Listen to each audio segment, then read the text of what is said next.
दोस्तों नमस्कार। यूथ पाठशाला में आपका स्वागत। राजनीति विज्ञान के चैप्टर्स हम लगातार एक के बाद एक पढ़ रहे हैं और आज का चैप्टर है हमारा समानता। हमने अधिकारों को पढ़ा था जब, तो उसमें चर्चा की थी और उसमें विभिन्न अधिकारों को जो पढ़ते हुए एक जो महत्वपूर्ण अधिकार था उसकी बात की थी हमने, और वो अधिकार है समानता। मनुष्य अपने जीवन में समानता के लिए बहुत संघर्ष करता रहा है और आदिकाल से लेकर और आज तक, जब लोकतांत्रिक प्रक्रिया अपने विकास को प्राप्त कर चुकी है और विकास के अन्य सीढ़ियाँ चढ़ रही है, तो समानता पर लगातार बहस आज भी जारी है और समानता का स्वरूप समय के साथ बदलता रहा है। हम इस चैप्टर में जिन मुद्दों पर बातचीत करेंगे वे कुछ खास तौर पर इस तरह से रहेंगी, वो आप इस तरह समझ लें उनको।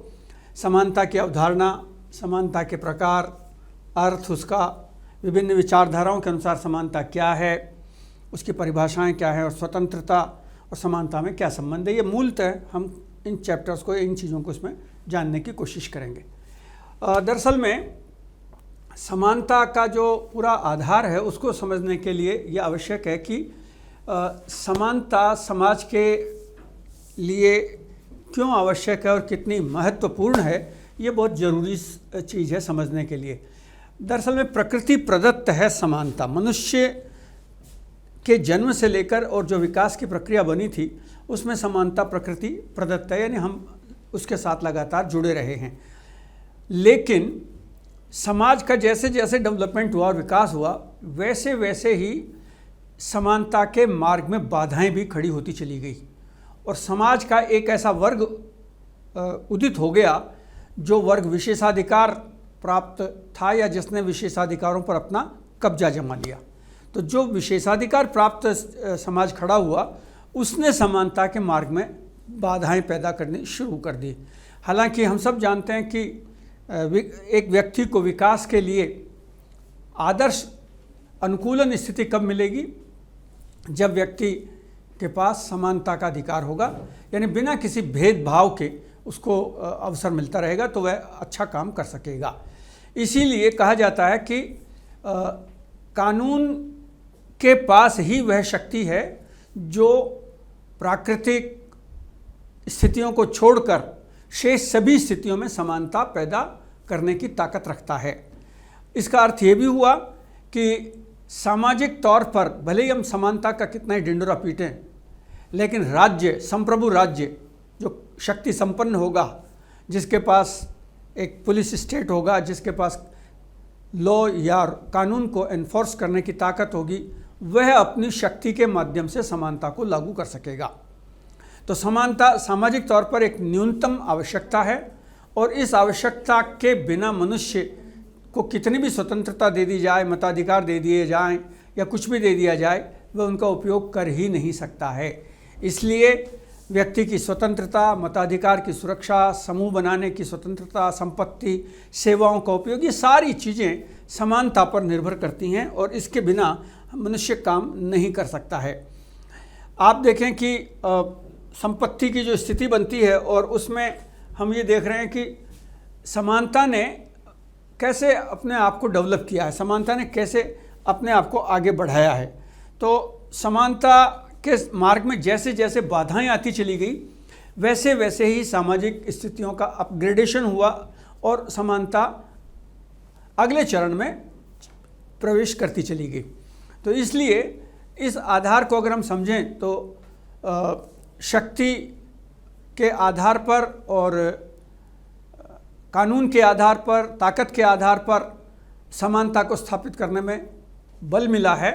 लेकिन जब हम आगे पढ़ेंगे तो देखेंगे कि ऐसी समानताएं जिस पर एनफोर्समेंट किया जाता है या जिस पर शक्ति लगाई जाती है, वहाँ भी खतरे खड़े हो जाते हैं। हम यहाँ पर समानता के अर्थ को अगर समझने की कोशिश करें तो हमको ये बात समझ में आ जाएगी कि समानता का वास्तविक अर्थ क्या है। समानता एक शब्द है जिसमें हम इक्विटी की बात करते हैं। तो ये जो शब्द है ये कहाँ से आया था? समानता में ये फ्रेंच और लैटिन भाषा में एक शब्द है एक्विलिस। एक्विलिस शब्द बना एक्विस से और एक्वलिसिस से बना और इसका अर्थ ये हुआ कि सभी के साथ समान व्यवहार या सभी को समान मानना। ये बहुत इम्पोर्टेंट है। ये शब्द जो है, इस शब्द को समझने की आवश्यकता है। और ये फ्रेंच और लैटिन जो वर्ड थे, इन दोनों शब्दों के आधार पर ये जो डेवलप हुआ अर्थ वो ये था कि सभी के साथ समान व्यवहार करना और सभी को समान मानना, ये महत्वपूर्ण था। लेकिन अगर आप प्राकृतिक दृष्टि से देखेंगे तो ये उचित नहीं लगता है, क्योंकि प्रकृति तो सबके साथ समान नहीं होती। प्रकृति किसी को बड़ा, किसी को छोटा, किसी को किसी रूप में, किसी को किसी रूप में जन्म देती है। तो इसका अर्थ ये हुआ, ये स्थूल अर्थ हो गया। प्रकृति किसी को लंबा बनाती है, किसी को ठिगना बनाती है, किसी को गोरा, किसी को काला, किसी को वजनदार, किसी को कम वजनदार। तो प्रकृति ने तो समान नहीं बनाया, आलोचना करने वाले लोग कहते हैं। लेकिन अगर आप इसके सूक्ष्म में जाएंगे तो फिर आप पाएंगे कि प्रकृति ने सबको समान बनाया है, कि प्रकृति ने सबको जीव दिया है, शरीर दिया है, आत्मा दी है, त्वचा दी है, बुद्धि दी है, आँख, नाक, कान। साइज की बात छोड़ दीजिए, साइज कुछ भी हो सकता है, लेकिन दूसरे अर्थों में प्रकृति ने, और यही सर्वमान्य स्वीकार्य अर्थ भी है कि प्रकृति ने सबको समान बनाया है। तो इसलिए प्रकृति ने जब सबको समान बनाया है तो समानता का अर्थ क्या हुआ? समानता का अर्थ है समान लोगों के साथ समान व्यवहार और असमान लोगों के साथ असमान व्यवहार किया जाए। समान लोगों के साथ समान व्यवहार और असमान लोगों के साथ असमान। ये बहुत ध्यान से सुनने की बात है। असमान लोग कौन हैं? जैसे विकलांग हैं, शारीरिक रूप से कमज़ोर हैं, तो फिर उनके साथ एक अलग तरह का व्यवहार करना पड़ेगा। आप दो ऐसे बच्चों को दौड़ में एक साथ खड़ा नहीं कर सकते हैं, जो एक बच्चा एक पैर से विकलांग है और दूसरा बच्चा स्वस्थ है, तो दोनों को एक साथ दौड़ नहीं दौड़ा सकते हैं। विकलांग बच्चों की दौड़ आपको अलग करनी पड़ेगी और स्वस्थ बच्चों की दौड़ आपको अलग करनी पड़ेगी। तो इसलिए सामाजिक तौर पर समानता का ये अर्थ हुआ कि समान लोगों के बीच समान व्यवहार किया जाना चाहिए।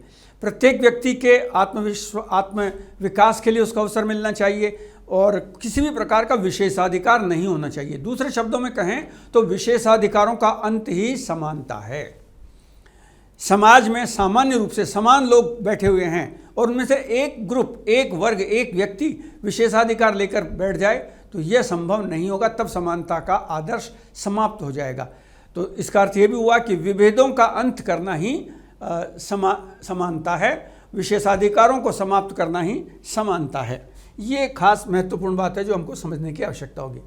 तो इसमें तीन बातें उभर कर सामने आ रही हैं। विशेषाधिकारों में अगर आप देखेंगे तो क्या क्या बातें समझ में आएगी। समानता के लिए तीन बातें इंपॉर्टेंट है, याद रखने की बात है ये। विशेषाधिकारों का अभाव होना चाहिए, पहली बात। समाज को विकास के लिए पर्याप्त और समान अवसर मिलना चाहिए, ये बहुत ज़रूरी बात है दूसरे नंबर पर। और तीसरे नंबर पर है कि सभी की मूलभूत आवश्यकताओं की पूर्ति होनी चाहिए। ये इंपॉर्टेंट बात है। मूलभूत यानी अगर आपने बेसिक नीड पूरी नहीं की है तो भी इक्विटी नहीं होगी। बेसिक नीड पूरी करें और समान अवसर प्रदान करें और विशेषाधिकारों का अभाव हो तो हम मान सकते हैं कि ये समानता की स्थिति बनती है। इसी बात को ब्रायन टर्नर ने अपनी पुस्तक में चर्चा की है और उनकी किताब का नाम है इक्विटी 1986। उसमें कहा उन्होंने कि सामयिक तौर पर अगर आप देखेंगे तो समसामयिक विश्व के प्रसंग में समानता एक सुबोध अर्थ प्रस्तुत करती है। उन्होंने समानता में 4 तत्वों का उल्लेख किया है। 4 तत्व क्या क्या हैं ये देखिए। पहली बात, लोगों को आधारभूत समानता होनी चाहिए, बेसिक इक्विटी होनी चाहिए, नंबर 1। नंबर 2, अवसर की समानता होनी चाहिए। नंबर 3, परिस्थितियों की समानता होनी चाहिए। और नंबर 4, परिणामों की समानता। स्वाभाविक बात है, एक जैसी परिस्थितियां होंगी तो परिणाम भी एक जैसे ही आएंगे। अब आते हैं हम समानता की परिभाषा पर। और ये समानता की परिभाषा, इसमें सबसे बड़ा नाम है लॉस्की का। लॉस्की कहते हैं कि नागरिक होने के नाते जो व्यक्ति अन्य व्यक्तियों से मिले हैं उसी रूप में तथा उसी सीमा तक वे अधिकार मुझे भी मिलने चाहिए। यानी नागरिक के रूप में जो अधिकार दूसरे लोगों को मिलते हैं, एज ए सिटीजन, एक नागरिक के रूप में फिर से समझ लें, एक नागरिक के रूप में आपको जो अधिकार मिले हुए हैं वही अधिकार मुझे भी मिलने चाहिए, तब तो है समानता। और अगर आपको कुछ विशेष अधिकार मिले हुए हैं, मुझे अधिकार कम मिले, नागरिक, मैं भी नागरिक हूँ, आप भी नागरिक हैं, आपको अधिकार विशेष हैं और मुझे अधिकार कम है, तो फिर यह समानता नहीं कहलाएगी। तो इसका अर्थ क्या हुआ? इसमें 4 बातें लास्की के परिभाषा से निकलती हैं। कौन कौन सी 4 बातें निकल रही हैं? सामाजिक परिप्रेक्ष्य में विशेषाधिकारों का अंत, जो हम पहले ही बात कर चुके हैं। सभी व्यक्तियों को व्यक्तित्व के विकास के लिए, पर्सनालिटी डेवलपमेंट के लिए अवसर मिलना चाहिए। पारिवारिक स्थिति, धन और आनुवंशिकता इत्यादि जैसे किसी भी अवसर पर कोई प्रतिबंध नहीं होना चाहिए। और अंतिम बात है, सामाजिक और आर्थिक शोषण की अनुपस्थिति होनी चाहिए। सामाजिक आर्थिक शोषण अगर होगा तो समानता नहीं हो सकती, और आज के लोकतांत्रिक समाज में यही सबसे बड़ी बाधा समानता के सामने खड़ी हो रही है। और अगर उसको और आगे थोड़ा विस्तारित कर लें तो लोग पारिवारिक स्थिति के कारण, धन के कारण, आनुवंशिकता के कारण भी उसका दुरुपयोग कर रहे हैं। कुछ कहते हैं कि हम बड़े बाप की संतान हैं, पैसे वाले की संतान है, पिता बहुत बड़े पद पर हैं, या बहुत बड़े राजनेता हैं, या बहुत बड़े उद्योगपति हैं, इसलिए मेरा विशेष अधिकार है। तो ये जो सामाजिक तौर पर विभेद की स्थितियां आज देख रहे हैं, इसकी ओर लास्की ने ध्यान दिलाया है।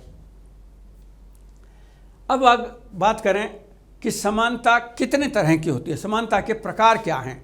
क्योंकि देखिए, समानता जो है ना, वो उसको समझने के लिए आपको उसके पूरे प्रकारों पर बात करनी पड़ेगी। समानता कितने प्रकार की है?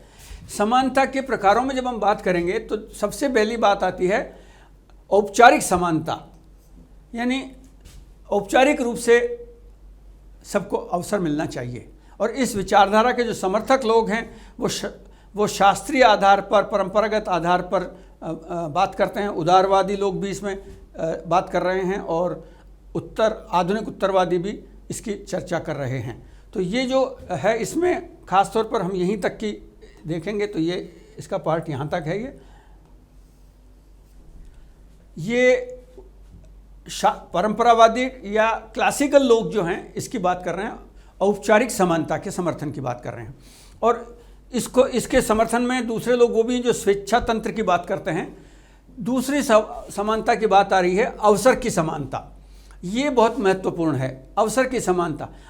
अगर हमने अवसर समान नहीं दिए हैं तो फिर विकास की बात अधूरी रह जाएगी। और इसके समर्थन करने वाली विचारधारा के लोग आधुनिक उदारवादी लोग हैं और समाजवादी लोग हैं। तीसरी विचारधारा परिणाम और परिस्थितियों की समानता। परिणाम और परिस्थितियों की समानता यानी परिस्थितियां एक जैसी दीजिए, और इसका समर्थन करने वाले भी जो हैं वो मार्क्सवादी लोग हैं। मार्क्सवाद कहता है कि आप अलग ढंग से अगर डील करेंगे, लोगों को पहले तो अवसर ही नहीं दे रहे हैं, फिर कह रहे हैं कि आप विकास कीजिए, तो विकास कैसे होगा? तो उनको बराबर का अवसर देने की आवश्यकता पड़ेगी। तो ये बात की हमने समानता के विभिन्न स्वरूपों की या प्रकारों की। अब बात करते हैं, अगले चैप्टर पर चलते हैं, अगले पॉइंट पर चलते हैं, औपचारिकता का वर्गीकरण। औपचारिकता को अगर आप देखेंगे तो इस औपचारिकता में आप देखिए, हम 6 चीज़ें इसमें देख रहे हैं। एक, वैधानिक समानता, कानून के आगे सबको समान होना चाहिए। दूसरी बात, सामाजिक समानता। सामाजिक समानता, जातिगत भेदभाव नहीं होना चाहिए, या किसी भी तरह का समाज में वर्गीकरण नहीं होना चाहिए। तीसरी बात, राजनीतिक समानता, चुनाव लड़ने की, वोट देने की, सबको बराबर का, किसी भी जाति, धर्म, संप्रदाय में पैदा हुए हों आप, किसी भी लिंग, क्षेत्र, भूगोल, कोई भी आपका स्वरूप हो। औपचारिक रूप से जब तक राजनीतिक समानता नहीं होगी, समाज का विकास नहीं हो पाएगा। नैतिक समानता, मॉरल इक्विटी, और लैंगिक में स्त्री पुरुष की समानता। और नैतिक समानता का मतलब हो गया कि कोई भी व्यक्ति नैतिक मूल्यों के आधार पर समान रूप से व्यवहार की अपेक्षा रखता है। तो ये हुए इस रेफरेंस में औपचारिक वर्गीकरण की बात हुई है। अब बात आती है अवसर की समानता। अवसर की समानता क्या है? आगे देखिए, अवसर की समानता की बात करेंगे तो अवसर की समानता करता है सारे अवरोधों को दूर करना। ये बहुत महत्वपूर्ण बात है, सारे अवरोधों को दूर करना। अवरोध, रुकावट, अवरोध का मतलब रुकावट। किसी भी तरह की रुकावट नहीं होनी चाहिए व्यक्ति के डेवलपमेंट में। अब रुकावटें कई प्रकार की हो सकती हैं। गरीबी की रुकावट नहीं होनी चाहिए, भौगोलिक रुकावट नहीं होनी चाहिए, तकनीक का पहुंच नहीं हो रही है, जातिगत भेद नहीं होनी चाहिए, धर्म के आधार पर नहीं होनी चाहिए भेदभाव, यानी किसी भी तरह की रुकावट उसमें शामिल की गई है। तो अवरोध नहीं होना चाहिए ताकि व्यक्ति अपना विकास, आत्मनिर्भर होकर अपना विकास कर सके और अपनी तरक्की कर सके। योग्यता पर डेवलपमेंट किस पर आधारित होना चाहिए? योग्यता पर आधारित होना चाहिए। और सामाजिक पृष्ठभूमि जो है वो ऐसी होनी चाहिए कि बाकी तत्व उसमें हस्तक्षेप न करें। समानता के संबंध में विचारधाराएं क्या क्या हैं, इसको समझना जरूरी है। समानता के संबंध में मुख्य तौर पर आप देखिए 3 विचारधाराओं का उल्लेख किया गया है। पहला है परंपरागत, दूसरा है उदारवाद, तीसरा है स्वेच्छातंत्र। परंपरागत ट्रेडिशनल जो समानता की बात करते हैं, दूसरा है उदारवाद जो इसकी विचारधारा कि जिसने आगे बढ़ाया था और ये कहा था कि सबको अवसर मिलने चाहिए, और तीसरा है स्वेच्छातंत्रवाद यानी जो डिक्टेटरशिप है। अगर आप देखेंगे तो ये महसूस होगा कि उदारवादी औपचारिक समानता पर बल देते हैं। उदारवाद के जो लोग हैं वो कौन सी समानता पर बल दे रहे हैं? वो औपचारिक समानता पर बल देते हैं, और उनका ये कहना है कि आर्थिक समानता सबसे बड़ी चीज़ है। व्यक्ति की आर्थिक गतिविधियों में राज्य को हस्तक्षेप नहीं करना चाहिए, ये इस बात पर बल देते हैं, आर्थिक गतिविधि पर। वैसे तो बात सही भी है, क्योंकि अगर आप देखें तो जितने भी हमारी क्रियाएं हैं, हमारा काम है, उन सब में अर्थ सर्वोपरि है। दूसरी बात है आधुनिक सकारात्मक विचारधारा, अवसर की समानता पर ये अधिक बल देते हैं। ये कहते हैं कि अवसर हर व्यक्ति को समान मिलना चाहिए। अब अवसर की समानता ये पेचीदा सवाल है। जो गरीब है, कमज़ोर है, पिछड़ा वर्ग है, पहले उसको वहाँ तक लाइए, फिर अवसर की समानता पर खड़ा करिए। अब जिसकी फर्स्ट जनरेशन स्कूल में गई हो और जिसकी कई जनरेशन स्कूल में गई हो, वो दोनों बच्चे समान नहीं हो सकेंगे। ध्यान से समझ लें, फर्स्ट जनरेशन का मतलब किसी परिवार का पहला ही बच्चा स्कूल में गया है, और दूसरा एक परिवार ऐसा जिसकी कई पीढ़ियां लगातार स्कूल, शिक्षा, कॉलेज में पढ़ रही हैं। उन दोनों बच्चों को खड़ा करेंगे तो उनमें नेचुरली एक अंतर दिखाई आपको दे जाएगा। तो इसलिए अवसर की समानता जो है वो महत्वपूर्ण है। इसके अंदर एक और जो बात आती है वो ये नारीवाद। नारीवाद की समानता का यह हुआ कि लिंग के आधार पर आज ये बहुत बड़ा मुद्दा बनकर उभरा हुआ है। स्त्री जो हैं, स्त्रियों के प्रति जो समानता का अवसर है उसको पर बल किया गया है। लिंग के आधार पर भेदभाव नहीं होना चाहिए। हालांकि अब तो स्त्रियां बहुत आगे बढ़ रही हैं, लेकिन फिर भी हम सामाजिक तौर पर देखें तो अभी भी बहुत सारे क्षेत्रों में उनको बराबरी का मौका दिए जाने की आवश्यकता है। तो नारीवादी जो समानता की बात है, वो मुद्दे की बात है, उसमें लिंग भेद का नज़रिया महत्वपूर्ण है और उसको लिंग भेद नहीं होना चाहिए। और लिंग भेद के नज़रिए में पुनर्वितरण की जो व्यवस्था अगर आप देखेंगे तो न्याय समानता पैदा नहीं कर सकते, क्योंकि नियमों और सिद्धांतों के निर्माण में ऐसे वातावरण संचालित होते हैं जो पहले लिंगों के असमानता से दूषित हैं, पहले से ही दूषित हैं वो।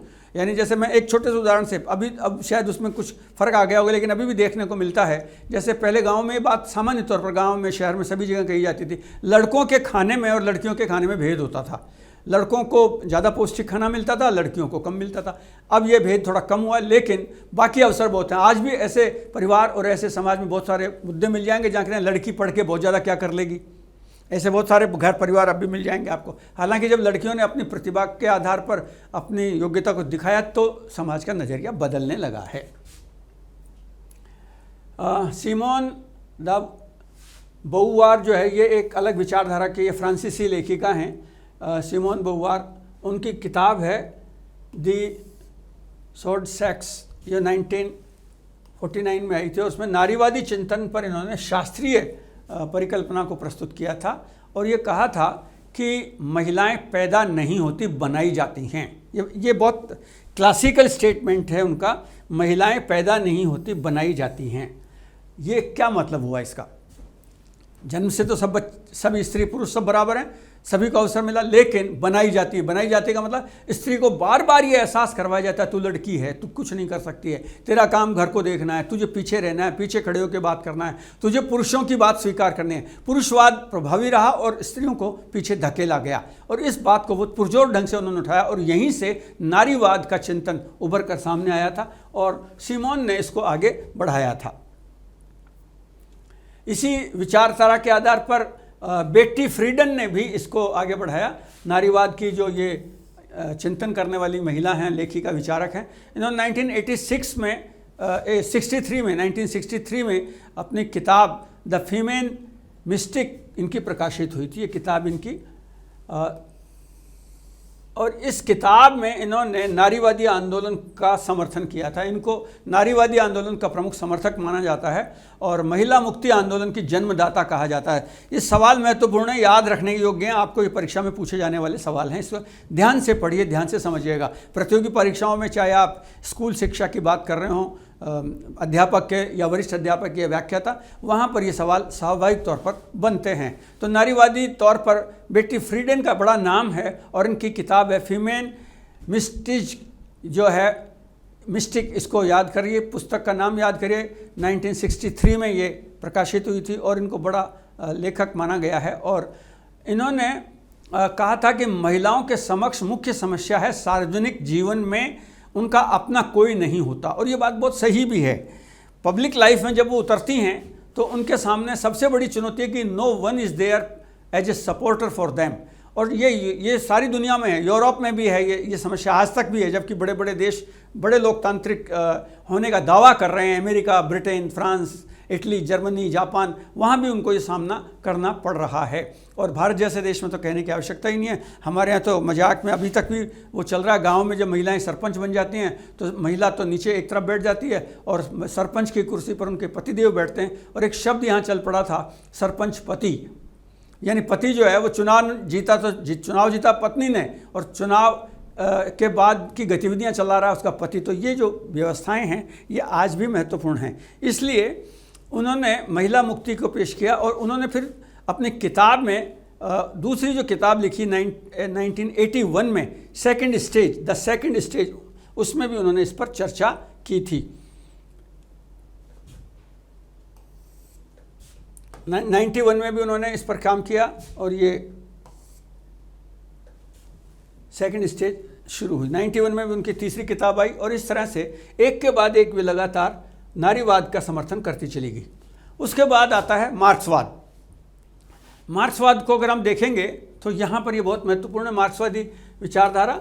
इस विचारधारा में हमने देखिए कि मार्क्सवादी लेनिनवादी दर्शन में समानता की परिभाषा को अलग ढंग से वर्गीकृत किया गया और उन्होंने सारे वर्गों की समाप्ति पर जोर दिया था। उन्होंने कहा कोई बड़ा नहीं होगा, कोई छोटा नहीं होगा, कोई भी शक्ति संपन्न नहीं होगा, पैसे वाला नहीं होगा। और ख़ास तौर पर जो पूंजीवादी व्यवस्था उसको उन्होंने तहस नहस करने का काम किया था और इस तरह एक अपने ढंग से एक नई समानता की परिभाषा उन्होंने स्वीकार की थी, प्रस्तुत की थी। और ये कहा था कि सामंती शासकों और कृषकों को और दासों को जो है वो उनके लिए अपनी एक डेवलपमेंट की थ्योरी डेवलप की उन्होंने और कहा कि इन जो उच्च वर्ग के लोग हैं उनको हम ये मौका नहीं दे सकते हैं।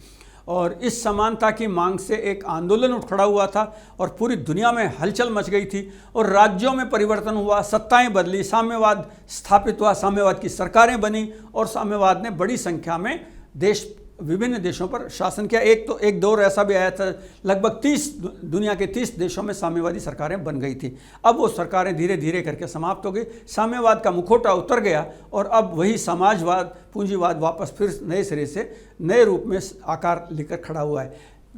चाइना और एक आध कोई और छोटे मोटे देश हैं उनको छोड़ दें अगर आप साम्यवादी देशों को, चीन भी पूरी तौर पर वैसा साम्यवाद नहीं है जैसा मार्क्स के ज़माने में बात हुई थी। रूसो ने समानता की बात की थी तो रूसो को बड़ा इसका समानता का एक पैरोकार माना जाता है रूसो को। और उन्होंने कहा था कि प्राकृतिक जो विषमताएं हैं वो कहते हैं कि मनुष्य के जीवन में कई तरह की विषमताएं हैं, उसमें प्राकृतिक विषमता एक पहली विषमता है। फिर दूसरी बात कहते हैं प्रकृति की देन होनी चाहिए, तीसरी नॉन ट्रांसफरेबल अपरिवर्तनीय और परिवर्तन की मांग। ये 4 बातों पर वो बल देते हैं। प्राकृतिक विषमता यानी प्रकृति ने अगर किसी तरह की विषमता पैदा कर दी है तो ये प्रकृति की देन मानी जाएगी जो नॉन ट्रांसफरेबल होगी, यानी जो जिसका परिवर्तन नहीं हो सकेगा। लेकिन हम ऐसी समानता में भी परिवर्तन ला सकते हैं। रूसो कहता है कि प्रकृति ने अगर कोई असमानता कर दी, जैसे मानसिक अवरोध पैदा कर दिया, शारीरिक अवरोध पैदा कर दिया, सामाजिक अवरोध पैदा कर दिया, तो इन सबको परिवर्तन के द्वारा सुधारा जा सकता है।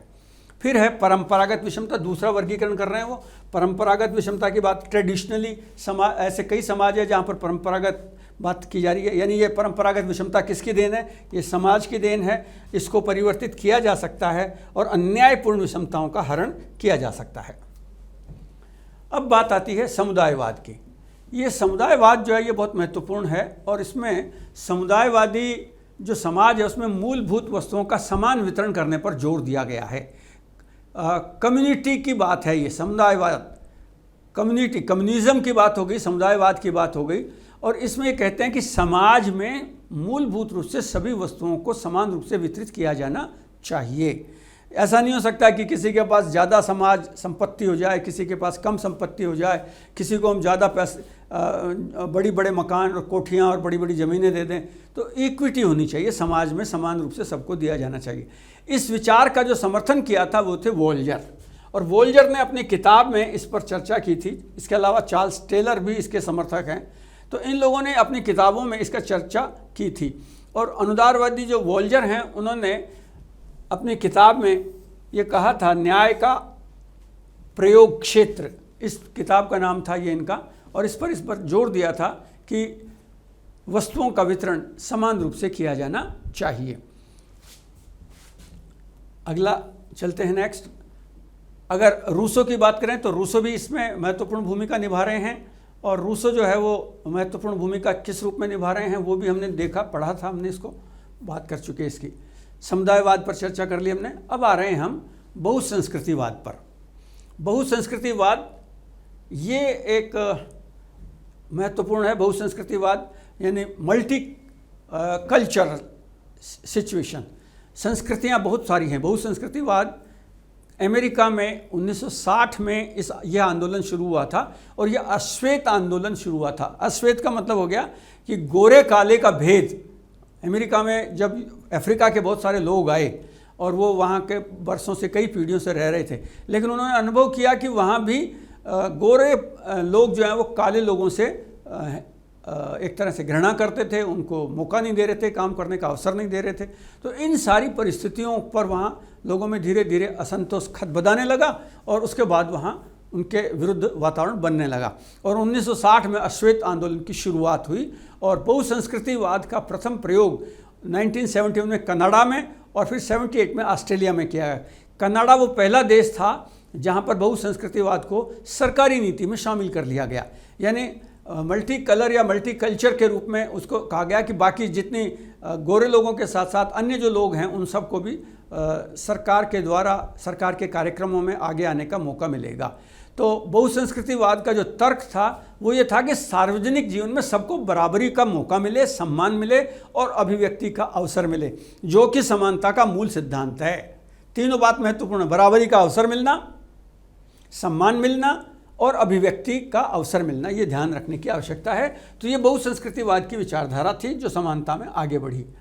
अब बात करते हैं स्वतंत्रता और समानता के संबंध की। अभी तक हमने जितनी भी बातचीत की है उसमें हमने समानता को समझने का प्रयास किया कि समानता कैसे कैसे आगे बढ़ी और समानता में क्या क्या स्वरूप आए और समानता में नारीवादी आंदोलन का प्रवेश हुआ, समानता में अश्वेत लोगों की मांग बढ़ी और उनको आगे आने की बात हुई। लेकिन महत्वपूर्ण बात यह है कि जो समानता का पूरा आधार है ये स्वतंत्रता पर टिका हुआ है, या दूसरे शब्दों में कहें तो स्वतंत्रता और समानता दोनों एक सिक्के के दो पहलू हैं, एक के बिना दूसरा अधूरा है। मनुष्य की जो समानता है वो स्वतंत्रता के रूप में ही परिभाषित होती है। और इसमें दो बातें महत्वपूर्ण हैं, दो विचारधाराएं प्रचलित हैं। स्वतंत्रता और समानता एक दूसरे के विरोधी हैं। कुछ लोग ये कहते हैं कि ये नेगेटिव अप्रोच है, लेकिन दूसरे लोग कहते हैं कि ये पॉजिटिव अप्रोच है, और यही बात ज़्यादा सही है। ये विचारधारा जो कह रहे हैं नेगेटिव, ये पुरानी विचारधारा पड़ गई है, एक दूसरे के विरोधी नहीं है। लोग कहते हैं साहब जहाँ स्वतंत्रता होगी वहाँ समानता नहीं हो सकती। अरे भाई, ये जिस स्वतंत्रता की आप बात कर रहे हैं और जहाँ समानता के अवरोध की बात कर रहे हैं वह स्वतंत्रता स्वच्छंदता हो जाती है। ध्यान से समझ ले बात को। वह स्वतंत्रता भी स्वतंत्रता नहीं रहती है, वह स्वतंत्रता स्वच्छंदता में बदल जाती है, और स्वच्छंदता होने के बाद तो अराजकता आएगी, और अराजकता जहाँ आ जाएगी वहाँ पर कानून, समाज व्यवस्था सब कुछ छिन्न भिन्न हो जाएगा। तो दूसरी विचारधारा महत्वपूर्ण है और वह विचारधारा है स्वतंत्रता की। स्वतंत्रता और समानता एक दूसरे के पूरक हैं और आधुनिक दृष्टिकोण भी यही है, यही महत्वपूर्ण दृष्टिकोण है।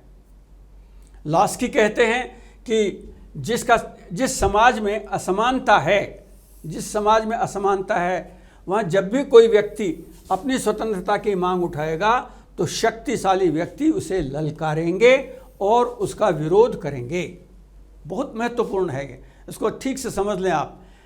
लास्की ने कितनी क्रांतिकारी बात कही है कि लास्की कहता है कि जिस समाज में असमानता है, यानी जहाँ अनइक्विटी है, जहाँ असमानता होगी, वहाँ पर जब भी कोई आदमी अपनी स्वतंत्रता की मांग उठाएगा तो शक्तिशाली लोग उसे ललकारेंगे और उसका विरोध करेंगे। ताकतवर लोग जो है ना, कभी मौका ही नहीं देना चाहते हैं। ये तो आज भी हम देख सकते हैं। आज भी समाज में जो ताकतवर लोग हैं वो गरीब की, कमज़ोर की आवाज़ कहाँ उठने देते हैं? उठने ही नहीं देते। उसको हर तरह से धमकाते हैं, उसके अधिकारों का हनन करते हैं। तो ये जो लास्की है वो बहुत महत्वपूर्ण बात कह रहे हैं। इसी बात को टॉनिज का कहना यह है कि समानता स्वतंत्रता के बिना अर्थहीन होगी। ये परिभाषाएं महत्वपूर्ण हैं, इनको याद रखिएगा, और ये परीक्षा में आने वाली परिभाषाएं भी हैं। इसलिए इस विचार को ध्यान से समझ लें, अच्छी तरह से समझ लें आप। स्वतंत्रता और समानता के इस रेफरेंस में अगर हम बात करें तो ये समझ में आता है कि एक दूसरे के पूरक हैं ये। और पूरक होने, इसके समर्थक कौन कौन है? लास्की, टॉनी, वॉकर, हॉब्स, मैक्फरसन, ये साफ तौर पर कह रहे हैं कि इनको अलग अलग नहीं किया जा सकता। लेकिन विद्वान तो विद्वान लोग होते हैं। विद्वानों में अगर बौद्धिक दृष्टि से व्यायाम न किया गया और अपने बात को ढंग से नहीं समझाया गया तो कठिनाई होगी। इसलिए वॉकर नामक एक राइटर हैं पॉलिटिकल साइंस के, और वो कहते हैं कि समानता एक बहुरूपिया विचार है। जैसे गाँव में बहुरूपिया आते हैं ना, अलग अलग तरह का मेकअप करके और बच्चों को डराते हैं, बच्चों का मनोरंजन करते हैं। वो कहते हैं समानता क्या है? बोले बहुरूपिया विचार है ये। इस समानता को कई रूपों में, कई अर्थों में फैलाया जा सकता है, इसलिए समानता को समझना अपने आप में ही कठिन है।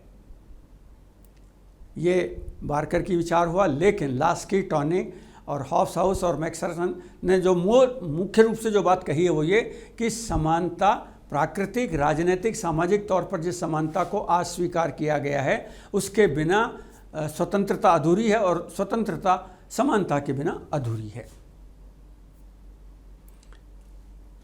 स्वतंत्रता और समानता के विचारों को लास्की ने जिस ढंग से प्रस्तुत किया था और जिनके आधार पर हम आगे बढ़े हैं, अब हम कुछ प्रश्नोत्तरों के साथ अपनी बात को आगे बढ़ाते हैं। हम समझने की कोशिश करेंगे कि क्या वो प्रश्न हैं। यानी मैंने अब तक आपको एक पूरा चैप्टर समानता का कंप्लीट किया आपको, और अब हम इसके प्रश्नोत्तर पर बात कर रहे हैं ताकि आपको ये बात समझ में आ जाए और आप ये भी अच्छी तरह से समझ लें कि हमने ये जो प्रश्न उठाए हैं ये महत्वपूर्ण प्रश्न हैं जिनकी संभावनाएं बनती हैं, और प्रश्न भी आप देखिएगा, उनके आधार को भी अपना पुख्ता कीजिएगा। पहला सवाल है, निम्नलिखित विचारों में से लास्की का विचार कौन सा विचार है? तो लास्की का विचार कौन सा है? इसमें उत्तर के रूप में अगर आप देखेंगे, स्वतंत्रता और समानता एक दूसरे के विरोधी नहीं है। ये बी नंबर का उत्तर इसमें सही है। क्वेश्चन नंबर 2, निम्नलिखित में से प्राकृतिक स्वतंत्रता का मुख्य समर्थक कौन था? तो निम्नलिखित में से प्राकृतिक स्वतंत्रता का मुख्य समर्थक कौन था? और इसमें भी आप देखें 4 लोगों के नाम हैं। रूसो इसमें करेक्ट उत्तर है, रूसो। क्वेश्चन नंबर 3, समानता एक बहुपरिवर्तनशील विचार है। यह बड़ी आसानी से अपना रूप बदलता है और नए रूप को धारण करता है। अभी कुछ देर पहले हमने बात की है, आपको इसका नाम याद हो ही जाना चाहिए। बताइए कौन है? जी हाँ, इसका उत्तर है बार्कर। मुझे स्वतंत्रता दीजिए या मृत्यु, यह कथन किसका है? बहुत महत्वपूर्ण है ये प्रश्न। मुझे स्वतंत्रता दीजिए या मृत्यु, गिव मी लिबर्टी और डाई, डेथ, ये विचार किसका था? पैट्रिक हेनरी का विचार है ये। वो स्वतंत्रता के इतने बड़े समर्थक हैं, वो कहते हैं कि मैं जिंदा रहूँगा तो स्वतंत्र रहूँगा या फिर मैं मर जाना पसंद करूँगा। जटिल समानता का सिद्धांत किसने दिया था? समानता बहुत जटिल है और इसको आसानी से हम नहीं समझ सकते हैं, ये बात किसने कही थी? इसका सही उत्तर है वॉल्जर। महिलाएं पैदा नहीं होती बल्कि बनाई जाती हैं, ये विचार किसका है? अभी हमने थोड़ी देर पहले इसको पढ़ा था। महिलाएं पैदा नहीं होती बल्कि बनाई जाती हैं, ये विचार किसने दिया था? द साइमन साइमन द बुआ। क्वेश्चन नंबर 7, सातवां है बहुसंस्कृतवादी समानता की संकल्पना किसने दी थी? सही उत्तर है भिखु पारीख। इन्होंने इसका करेक्ट उत्तर दिया था। और ये यहाँ पर हम इसको ठीक से समझ लें। बहुसंस्कृतिवादी समानता की संकल्पना 4 लोगों के नाम थे, इसमें भिखु पारीख जो भारतीय हैं उनको इसका श्रेय जाता है। किसने कहा था कि समानता का आशय बहुमत की निरंकुशता से है? ये बहुत महत्वपूर्ण है, इसको ध्यान से समझ लें कि हु सेड दिस कि the equity means A dictatorship of the majority. किसने कहा था ये? तो इसको समझने की आवश्यकता है। इस बात को कहा था टॉकविले ने। टॉकविले एक राइटर हैं जिन्होंने इस बात को कहा था समानता निरंकुशता का पर्यायवाची है बहुमत का। अवसर की समानता को संसाधनों की समानता के रूप में किसने व्यक्त किया? ये सवाल क्वेश्चन नंबर 9। आप इसमें 4 ऑप्शन है, डार्विन, मिस फॉलेट, वॉल्जर और लास्की। उसका सही उत्तर है ए यानी डार्विन। ये हमने वो डार्विन वो वाला वैज्ञानिक वाले नाम नहीं है, ये डार्विन पॉलिटिकल साइंस के, ध्यान रखिएगा कहीं आप डार्विन थ्योरी पर चले जाएं, वो नहीं है ये। नेक्स्ट है ये कथन ए लास्की स्वतंत्रता और समानता को पूरक मानते हैं, कारण लास्की सकारात्मक अधिकारों का समर्थन करते हैं। ये आपको क्वेश्चन नंबर 10 में से कौन सा कथन है इसको सही चुनना पड़ेगा। तो इसको जो है चुनने के लिए आपको करेक्ट उत्तर पर जाना पड़ेगा और इसका करेक्ट उत्तर हुआ ए। यहाँ पे हम इसका ये दे रखा है इसका, तो ये इसका करेक्ट उत्तर है। क्वेश्चन नंबर 11, रॉबर्ट नोजिक स्वतंत्रता और समानता के विरोधी मानते हैं। ये क्वेश्चन नंबर 11 है और इसको रॉबर्ट नोजिक स्वतंत्रता और समानता को विरोधी मानते हैं, ये आपको समझना है। रॉबर्ट नोजिक के अनुसार सामाजिक न्याय प्रगति में बाधा उत्पन्न करता है। इन दोनों में स्टेटमेंट्स में से कौन सा सही है? तो इसमें से पहला जो ए है वो सही माना गया है। क्वेश्चन नंबर 12 में लॉर्ड एक्टन नकारात्मक उदारवादी हैं। लॉर्ड एक्टन स्वतंत्रता और समानता को विरोधी मानते हैं। कौन सा कथन सही है? तो इसमें भी स्टेटमेंट 1 सही है। क्वेश्चन नंबर 13, जॉन रॉल्स प्रगति और न्याय में समन्वय स्थापित करते हैं। ये कथन सही है या फिर बर्लिन नकारात्मक स्वतंत्रता पर बल देता है? उत्तर नंबर 2, ये इसका पार्ट नंबर 2 करेक्ट है। क्वेश्चन नंबर 14, इसमें आइजिया बर्लिन आंशिक सकारात्मक स्वतंत्रता का समर्थन करते हैं क्योंकि वह प्रगति को न्याय की तुलना में अधिक महत्वपूर्ण मानता है। जी हाँ, वह प्रगति को न्याय की तुलना में अधिक महत्वपूर्ण मानता है और इसलिए यह उत्तर सही है इसमें। क्वेश्चन नंबर 15, टॉनी समानता को अधिक महत्वपूर्ण मानते हैं या फिर टॉनी समानता और स्वतंत्रता को न्याय का आधार मानते हैं? दोनों में से कौन सा कथन सही है? उत्तर होगा ए, टॉनी समानता को अधिक महत्वपूर्ण मानते हैं।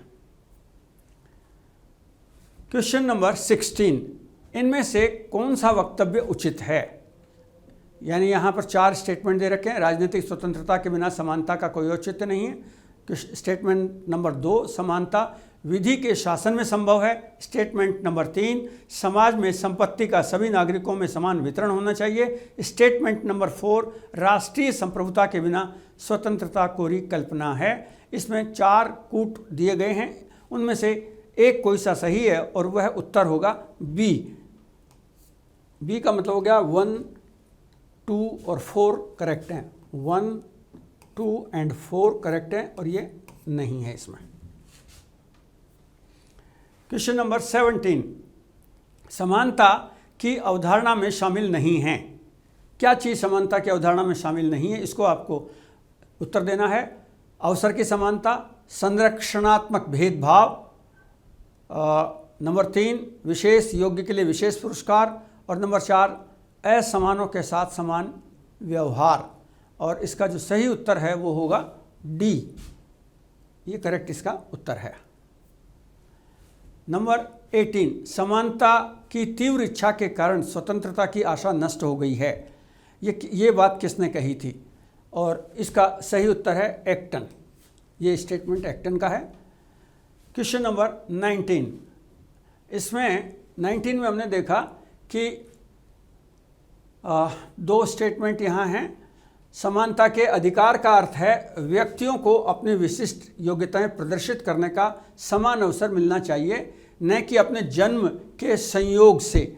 और नंबर 2 दूसरा स्टेटमेंट है सद्गुण, प्रतिभाएं, तार्किक क्षमता और प्रयोग से सभी व्यक्तियों में बराबर हैं। ये स्टेटमेंट यहाँ पर दिया हुआ है और इसमें से कौन सा स्टेटमेंट सही है? तो यहाँ पर स्टेटमेंट अगर उत्तर देखेंगे तो ये सी इसका उत्तर है। ए सही है लेकिन आर गलत है। ए सही है और आर गलत है। नंबर 20 ये है समानता की प्रचुरता स्वतंत्रता का विरोध नहीं वरन उसके लिए आवश्यक है। ये बात किसने कही थी? इसमें 4 राइटर्स हैं और इसका जो सही उत्तर है वो सही उत्तर है R.H. टॉनी, ये इसका करेक्ट उत्तर है। तो इस तरह से हमने ये कुल मिला के ये देखा आपने कि हमने कुल मिला के इस चैप्टर को, समानता वाले चैप्टर को यहाँ कंप्लीट किया और समानता पर प्रश्नोत्तर को भी हमने शामिल किया है। तो हम लगातार आपको एक चैप्टर लगातार ले रहे हैं, इसलिए मेरा आपसे आग्रह रहेगा कि इन चैप्टर्स को ज़रूर पढ़ें, सुनें, ध्यान दें। प्रतियोगी परीक्षाओं के लिए आपको बहुत महत्वपूर्ण सामग्री हम लगातार दे रहे हैं। इसके आधार पर आप अपना डेवलपमेंट और विकास कर सकते हैं। नमस्कार, जय हिंद।